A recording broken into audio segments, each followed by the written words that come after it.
যে গাছগুলো সব মোটামুটি ভালো হয়েছে, কিন্তু এত গরম তো।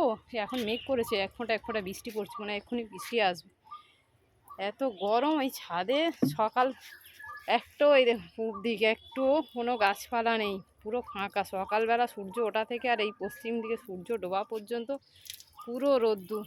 ওই যে সূর্য অস্ত যাচ্ছে। তাই এত গরমে গাছ রাখা মুশকিল। এই ছোটো ছোটো পট তো, সবে নতুন এই বাগান করেছি, তা এখন সেই জন্য পটগুলো আর বড় করা হয়নি, পরে দেখা যাবে পরিস্থিতি বুঝে। সম্রাট জল দিতে দিতে জল শেষ হয়ে গেছে। আর আমার এই যে গন্ধরাজ লেবু দুটো লেবু সমেতই গাছটা কিনে এনেছিলাম, আর এইখানে কটা কুঁড়ি এসেছে এই যে।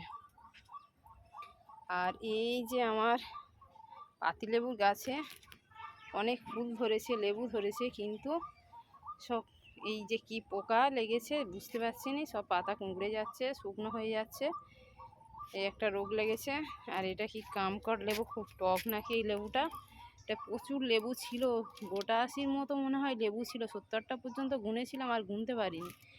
লেবু সমেত নিয়ে এসেছিলাম, এখানে এসে অনেক ঝরে গেছে, একদম ছোট ছোট ছোট ছোট ওই যে পড়ে আছে, অনেক ঝরে গেছে। কিন্তু এখনও অনেকগুলো আছে। আর এইটা পেকে পাকবো হয়ে গেছে, কালার এসে গেছে, কিন্তু সম্রাট তুলতে দেয়নি, বলে দেখি কেমন হয়। আর এই গাছটাও ফুল সমেত কিনে এনেছিলাম, একবার তুলেছিলাম, যা ফুল হয়েছিল একবার মোটামুটি আমাদের একবেলা হয়েছিল। আর এই আমড়া গাছের কুঁড়ি এসেছিলো, কিনে এনেছিলাম, সব আমড়া ধরেছিল, গিয়ে ঝরে গিয়ে এই 6টা আমড়া আছে, আর মোটে দেখি এর মধ্যে কটা হয়।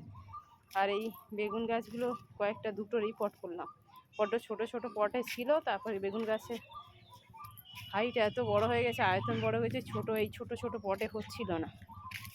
আর এই আমার আম গাছ, এই আমার বাগানে প্রথম গাছ এই আম গাছ সম্রাট নিয়ে এসেছিলো মর্নিং ওয়াকে গিয়ে, হাঁটতে গিয়ে, আর আম গাছ কিনে নিয়ে এসেছিলো। তো এই কটা আম হয়েছে, প্রচুর আম ধরেছিল। তা একদম যত মনে হয় ফুল এসেছিলো সবই আম ধরেছিল, তার মধ্যেই থেকেছে এই 4টে, এই ডালে আর এই ডালে এই 2টো, এই কটা মোটামুটি থাকবে মনে হয়। আর ওদিকে বৃষ্টি এসে গেছে।